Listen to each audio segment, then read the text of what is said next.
Welcome back to another edition of Political Breakfast. We are so glad that you are here listening on WABE. With me today are our strategists, Brian Robinson and Tharon Johnson. And I'm just going to begin calling you both out. You both look real tanned, and I want to know why. Tell our listeners why exactly. Well, as we are taping, Tharon and I just finished speaking to a fantastic group with the Georgia Motor Trucking Association. But as an added benefit, the convention is at Amelia Island. And so I'm so white, I got sunburned under an umbrella in the shade on Sunday waiting for this event. So obviously I have some tanning work to do. Look awfully red. Yeah, you look awfully red today. Tharon's wife is a dermatologist. She's going to be disappointed to know that my dumb self is out there without sunscreen because I was in the shade and it didn't work. I have not had the honor and pleasure yet to enjoy the sun because B-Rob actually came to the convention a little earlier than I did. But I do plan, as soon as we get off today, either to play golf with these fine members of GMTA or to maybe try to at least work at the pool. But before this, I did get a chance to play golf out in Las Vegas with a group of my golf buddies. So I think that's where my tan is from, Lisa. I mean, if you guys have ever played golf in the Vegas heat, man, oh my God. I mean, it was 85 degrees at like 8:20 in the morning, but the ball goes far because you're elevated. It's no humidity. So at least my drive was working that day. Well, the humidity will be an issue in Florida, I would imagine. But I will say, when we left, they were lobbying Tharon hard to get him out on the links. So, oh, really? Yes, they were. Well, I told him I got my client work. I got to make sure I do some calls. So for all my clients who are listening, you guys come first. Golf comes second. But I'm going to try to see if I can get 9 in. How good are you out there, Tharon? Let me keep it real because I got some folks that listen to the podcast. Let me say this. I can break. If I break in the mid to high 80s, I'm elated. But a nice round anywhere between, I would say high 80s, low 90s is a good fun round. But I'm not going to sit here and tell you that I'm a scratch golfer in single digits. No, I don't play enough to be that good. It's enjoyable. It is. That's what life's about. Well, since we last talked, President Trump launched an attack in Iran, and you've got here at home Marjorie Taylor Greene doing something surprising and going against her beloved president, saying that he did the wrong thing. What were your thoughts about that? Brian, we'll begin with you. Not surprised at all. And you got to almost admire MTG's ideological consistency. She's definitely in a different wing of the party than I am. I'm much more of the defender of America's role in the world. I think we are an important force for democracy and human rights. And I'm obviously a longtime supporter of helping Ukraine kill Russians, right? I think it's great for America if the Ukrainians are killing the Russian army. And we're different in that way. But she's very consistent. She is an isolationist. She doesn't believe that American resources and American treasure should go to defending places or engaging in hostile activity unless there's a direct correlation to American interests. Now, I do think that debilitating Iran's nuclear capacity is of American interest. There is no sane person in either party who thinks that Iran having a nuclear capacity is good for our country or for any of the Western world and the democratic countries everywhere. So MTG has come out since and said, look, we can disagree on issues here and there. He's my president. I strongly support him. She said there's no daylight between us. There is daylight between them on this issue, 100%. There's even some daylight between them on the big, beautiful bill, which she said she would have voted against if she had known about one particular provision in that. So, you can love her, you can hate her, but Marjorie Taylor Greene does live by her convictions. She does have a set of principles, and she is willing to step out and take fire to defend them, even with President Trump, whom she loves more than anything, right? I mean, he is her son. So it's interesting, and she continues to be, that courage continues to define her profile to some degree on a national stage, which is remarkable for a House member. Tharon, what about you? Were you shocked at her remarks? Well, Lisa, before I get to Congresswoman Marjorie Taylor Greene's remarks and reaction, I just have to say that we just got to really think about where we are right now as a country. We had a vice president who went on national TV literally less than 24 hours after we bombed Iran and said that we're not at war. We're just at war with their ability to produce nuclear weapons. And I want to say this as a Democrat, and B. Rob just finished me being very specific in the messaging. I agree. No one wants any country to build nuclear weapons that's going to be used to kill Americans. All right, let's go ahead and say we're there. But the question is, Lisa, what's the intent? Why are we, America, injecting ourselves in a war between Israel and Iran when we had a president who ran, and I'm going to paraphrase what he said. He said, if I'm president of the United States again, I'll end long wars and I'll basically create peace through strength. Now, peace through strength, we can have a conversation about that. If he believes that showing strength is to bomb these 3 sites, and that's going to discourage, eliminate their ability to create these nuclear weapons. Okay.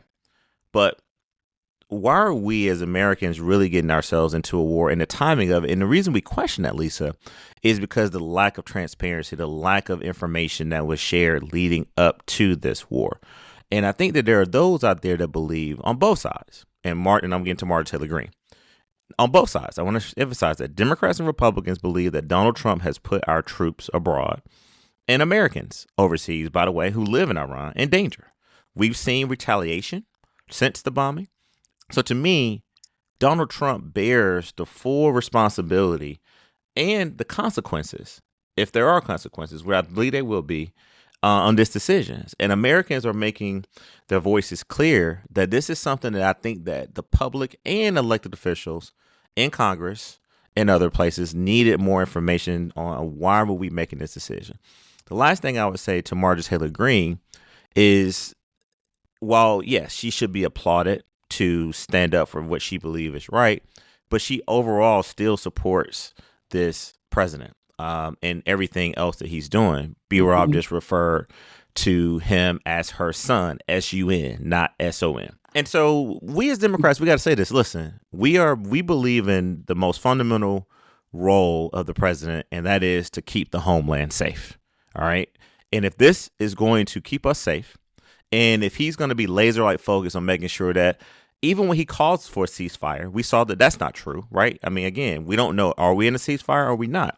And so what's the role and responsibility of the U.S. at a time where Israel and Iran has continued to bomb each other? We still have American lives that are over there. And I'm just worried about trusting this president when he said that he would end long wars and he believes that he could conquer peace through strength. And I think that is the sentiment that Marjorie Taylor Greene is saying. You said you would put America first. How is putting America first going to ultimately end in a good way for us when you now are bombing other countries and they're not ceasing fire?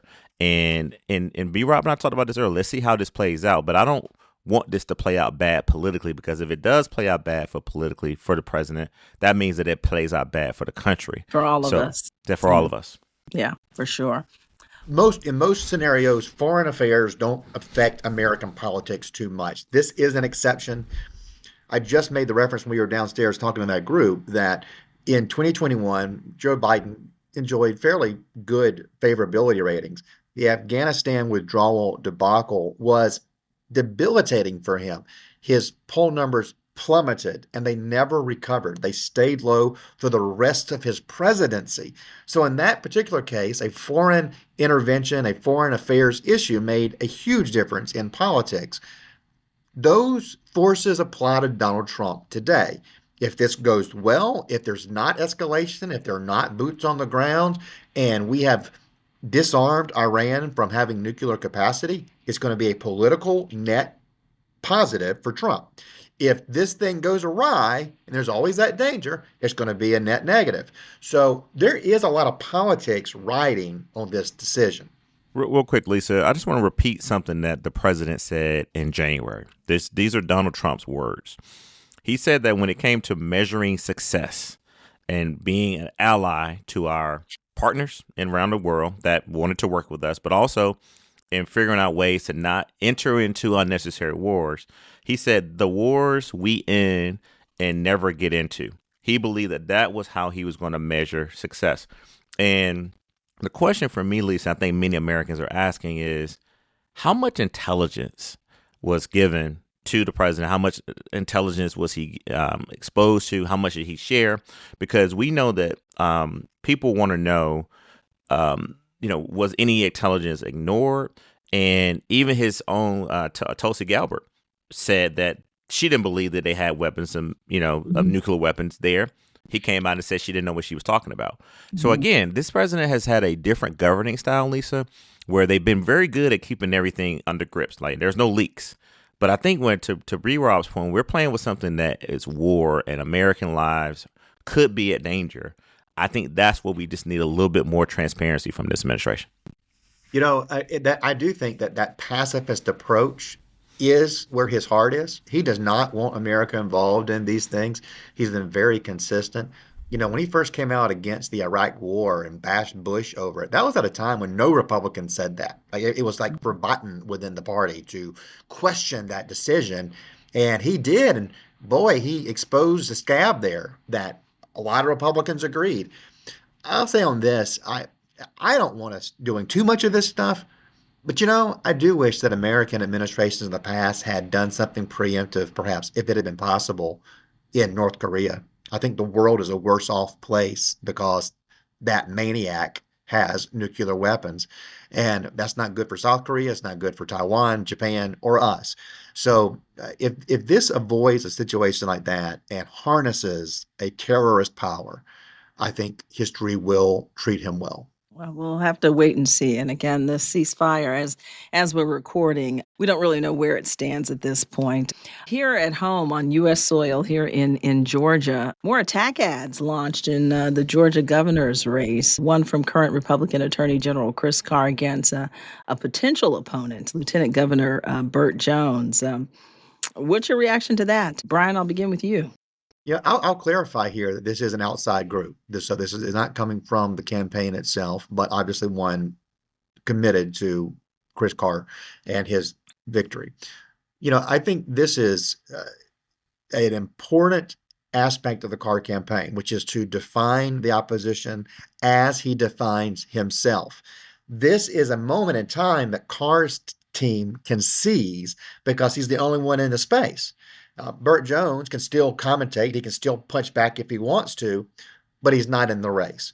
So I think it's hugely important that Carr sees this moment when it's just him, just his voice, and those supporting him to go, here is the choice in this election. And I do know that in his internal talks, when he's speaking to groups, a message that he is picking up right now is, I'm the only candidate in the race or looking at the race for governor who can win a primary and win a general election. So he's saying there's some other people out there, some gadflies, who may not be able to win a primary. Some of them perhaps serious candidates, not gadflies. And I think he's taking a direct shot at Burt Jones with the general, saying, it's going to be a tough environment in 2026. You need somebody who can attract the deciders, those Kent Warnock type voters, those people who are nuanced in their approach, who look at the candidates, study them, and make a personal choice, even if they're voting for two people who are ideologically extremely different, like Kent and Warnock were. So that is part of Carr's message. I think that this video really does define and frame the race the way Chris Carr wants Georgia Republicans to see it. What are your thoughts there? And do you think that Carr is the best GOP candidate for Georgia? And would he fare well against the Democratic nominee, a list that keeps getting longer? One of the things I like to do, I don't do it as much as I used to, is to go to the movie theater and order a big bucket of popcorn and request a little extra butter and put some Raisinets on top of it, right? What? So, oh yeah. You never had the butter salty taste with some chocolate? No, Yeah. is this some Athens, Georgia specialty that I'm not Well, I'm aware glad you of? didn't say it was. You were about to say it was a No, black thing, but that was smart. Yeah, yeah. I was gonna say it's Yeah, everything. I've learned in You these gotta have 10 that years. chocolate with your Right, yeah, popcorn. don't The say raisin, that. Look, Lisa, you know what I'm talking about, right? yeah, the Okay, so raisinets or the chocolate, yeah. B Rob, it's not a black thing. It's just You sure? it's a preference. Yeah, It's I've yeah, a never yeah, heard. preference. I've yeah, never heard a white yeah. person say this, but I'm Nah, you with you. see I a hear lot of you. people I'll doing it. accept It's Well, your weird. let's preference. see what Yeah, happens after yeah. this podcast episode to see. And again, I want to explain it. It's butter popcorn with some raisinets on top. And here's the thing, Yeah, B Rob, you yeah. got to put the raisin. You got to wait. You can't do it when it's too hot because if the raisinets get very The melted, chocolate. Yeah, and the the chocolate chocolate is milk. everywhere. And then the biggest journey is to find which raisinets have actually made its way to the bottom of the bucket. My point is this. I'm familiar with this when it comes to cheese fries. The bottom fries never get the cheese on it, and I hate that. There you go. So my point is, on a more serious note, get your popcorn ready. Movie theater, This gonna popcorn, be put some raisins on it. Oh my God. I mean, look at where we are right now. And I played for the legendary coach, high school coach, Billy Henderson at Clark Central. And Lisa, he used to say, you know what, buckle your chin strap because we're going to do some hitting today, boys. The fact that we're already seeing the attack ads, outside group, B Rob is on message, but still, I'm not claiming the Carr campaign knows about this. And I'm sure it's not coordinated. But it's the timing of it, Lisa. And I can say things that B Rob can't say, right? So we're literally in June, and you have a candidate who has not even officially announced yet, and he's getting attacked. There's two things that's indicating in the polling.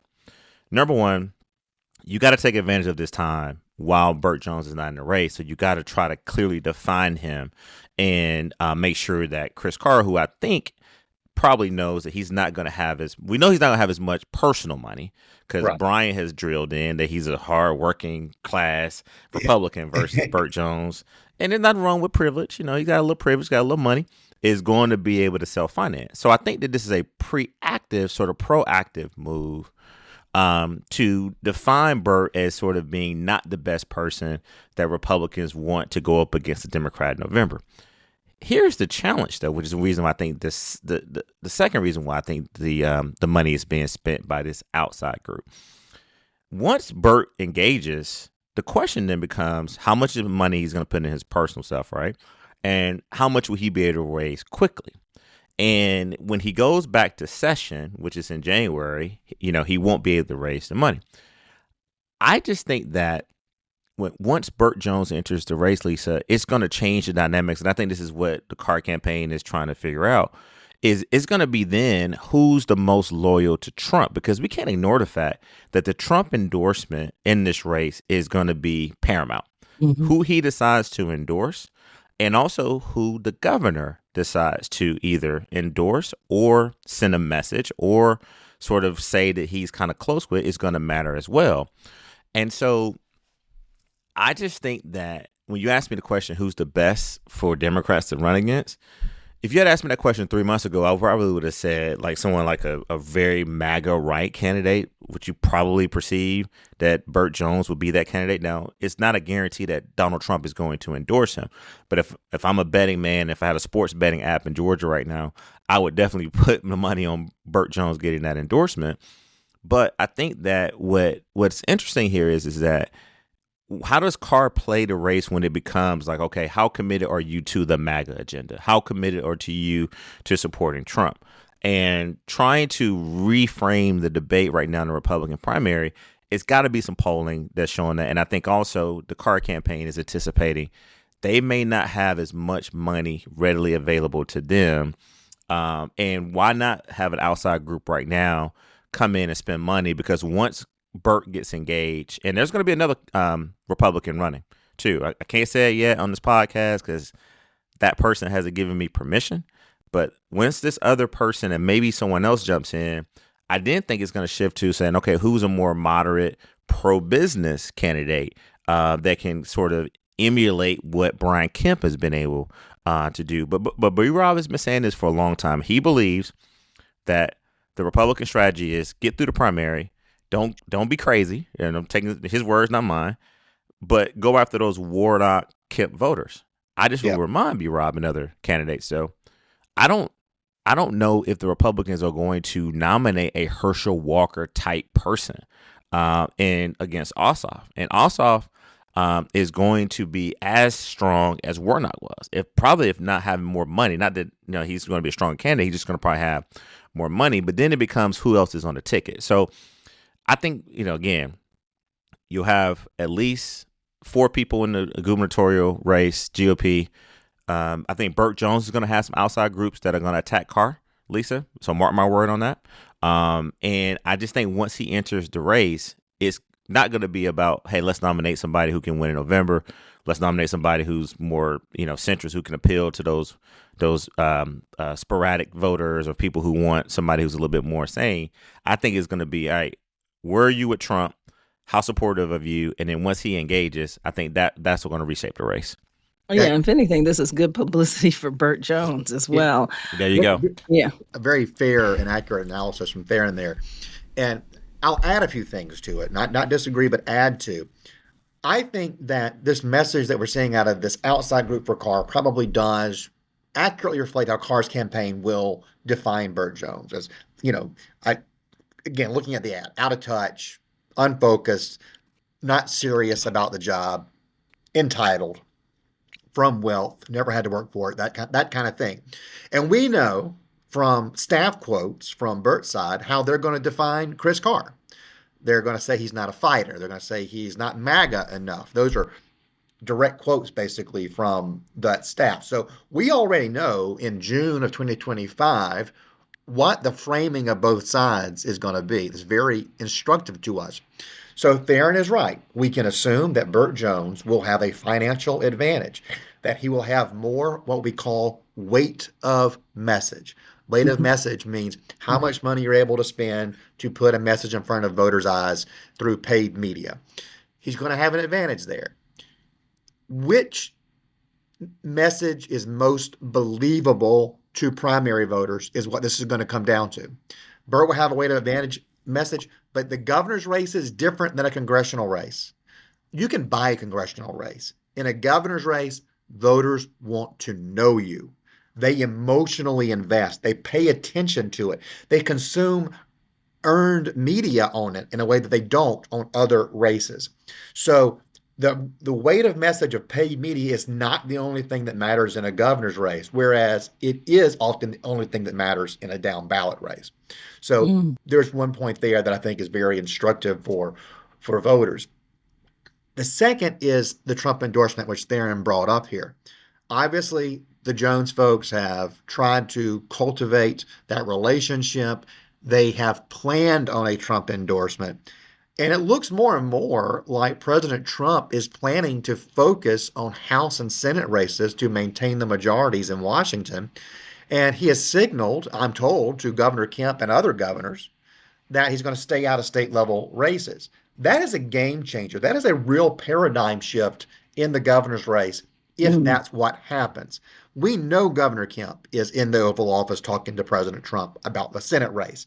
I will bet you all the money I have that ain't all Governor Kemp is saying. They're talking about. Right. Governor Kemp is saying, I would imagine, he has not told me this, but I'd imagine he is saying, let the process play out. You're going to be happy with whoever our party nominates. All right. Before we wrap up today, Tharon, I want to get your opinion on Olu Brown. He joined the governor's race since we last talked, a former pastor at Impact United Methodist Church and a newcomer to politics. Yeah, listen, Pastor Olu Brown, when he started Impact Church, Lisa, you may remember, it was a church that many young working professionals who wanted to go hear a message around prosperity. And Pastor Brown will not be mad at me for what I'm about to say. And y'all, please forgive me before I say it. But, it was one of those church services, too, Lisa. We can get in and out for about an hour. It wasn't a long, 3-hour church service. But he did something that was interesting.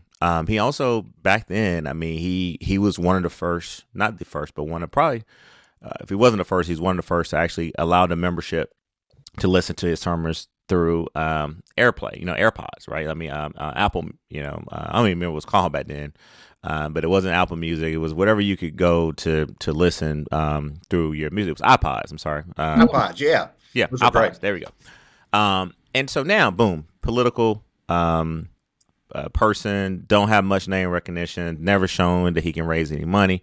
But he's been out there talking to folks, Lisa, for a long time. Olu Brown's name has been circulating in potential Democratic circles for a long time, and he's been trying to get some traction. So the fact that we're finally talking about him on this podcast, Lisa, you're a great American for doing that, because he's not often mentioned when it comes to the people that have announced. So we'll see how he can raise money. He's not a traditional political gubernatorial candidate. I think he's going to play that to his advantage. He has a following from his church. And we'll see how he is on the stump and what policy issues he's going to be able to articulate. All right, that wraps up another edition of Political Breakfast. I guess you guys can get out and enjoy a little more sun before you have to come back to this part of Georgia and take in the heat here. So we'll see you next week. Now, my time in the sun is going to be through the windshield of my car driving home to Georgia as soon as we're done taping. So it's there. The sun is all Tharon's the rest of the day. Well, I'm going to get out there, Lisa, and it's always interesting to hear the response from the Republican, independent and Republican white men to see how much of what I said actually made them angry, and how much of what I said actually made them say, you know what? And they always start by saying this, Lisa, you know what? I don't always agree with everything you say. I'm like, oh, here we go. But no, it'll be fun to hang out with this group down here. Yeah. All right, great. Okay, we'll see y'all soon. Bye.